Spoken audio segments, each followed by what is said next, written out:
Hey guys, this is Baser here, and today we're doing another Skript tutorial. This video will be going over learning syntax. That means learning how to use events, conditions, effects, expressions, commands, and all that fun. I'll explain each of these in detail, so hopefully you end up having a good understanding of all these concepts.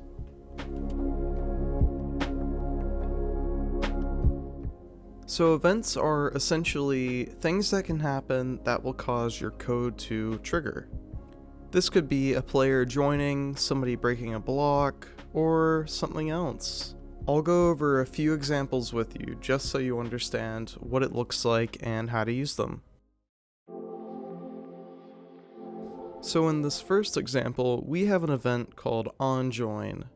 This event will tell us that essentially whenever we join, fire the code under it. So we can see that we defined the onJoin event by typing onJoin and then adding a colon. And if you remember from the last video, the colon means you have to indent everything below it. So anything below that colon will run. In our case, that is broadcast, the player, and then we have an expression, which is the player in the percent signs. And then after that, we finish it with joined. The player in the percent signs is an expression because we're actually passing in the player who joined from that event into the actual string that we're broadcasting. Okay, so here's another example of an event, and this time we're using the onBreak event. The onBreak event will essentially fire every time somebody breaks a block. In this case, you can see that we're sending a message to the player saying, "You cannot break this block." And then we are actually canceling the event. Canceling the event will actually just stop the event from running. In the case of breaking a block, it will make it so the block isn't actually broken. So an effect is essentially something that will pretty much make something happen. So that could be like sending a message, or actually in our previous case, canceling the event. An effect could also be block manipulation, such as like setting a block or removing a block. You can remove an item from a player's inventory or like add something, but those are all examples of effects. So in this example, we actually have two effects. One of them is giving the player speed, and the other one is sending a message to the player. These are both put under a command so they can run whenever the command is triggered.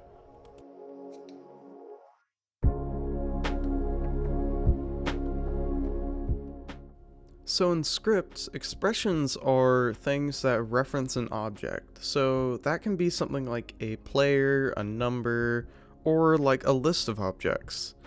It could also be something like an entity, like let's just say some cool zombie you made that has some like custom armor. Now let's look at some examples of what expressions are. Okay, so in this example, there are actually quite a few expressions to look at. So I think the first things we are going to look at is actually the players that we are sending these messages to. So in these send effects, we are actually sending to somebody, and that actually is the player. So these highlighted players are who we're sending to. So if we look a little bit deeper, we can actually see two things that are inside these send effects. One is amount of players, and the second one is players. These are actually expressions inside of a string. A string is also text if you didn't know that.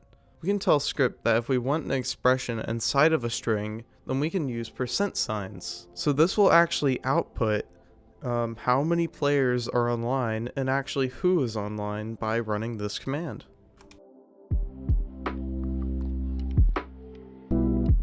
So conditions are essentially criteria that has to be met in order for code to run.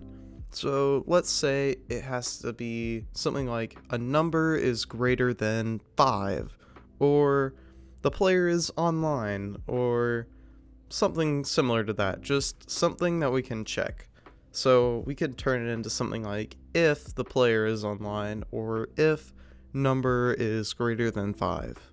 So that would be a condition. So here's a few examples of that.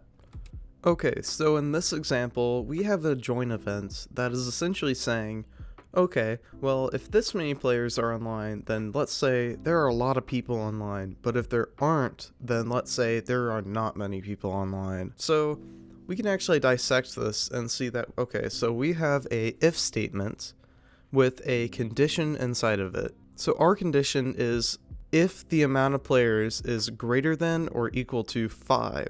So if the amount of players is greater than or equal to 5, the server will broadcast, wow, there are a lot of people, and it'll just broadcast that message we set. And if there are not, then it will use this else statement to say, okay, there are not many people online. So it'll broadcast either one of these, but it all depends on if this condition is true.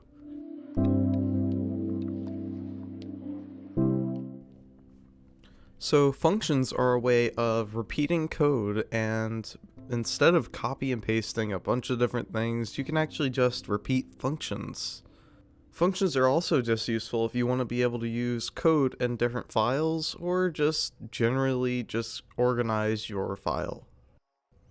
Okay, so here we have a function that is called example. We are defining it with the keyword function, and then we add the name after that. Then we follow it with brackets and a colon. Underneath that colon, we define what code we actually want inside of that function, which in our case is the effect broadcast hello, I'm a function. And then finally at the bottom, we're actually calling that function. So whenever we type example with those brackets, it actually will broadcast hello, I'm a function.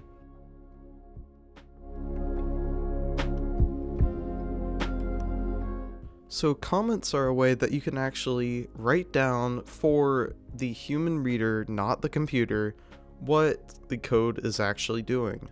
If somebody is like looking at your script and needs to know what's happening for something complicated, you can write down comments for what it's actually doing. Okay, so in this example, we are actually commenting two things for the human reader. So one is we're actually telling whoever's reading this that there is a quit event, and right under there it says on quit. Then the other one says tell the server that the player is left, and then under there it says broadcast, then we're pulling in the player and then saying left, and then we're just saying oh no. But comments essentially just can describe your code or be a header or anything you want.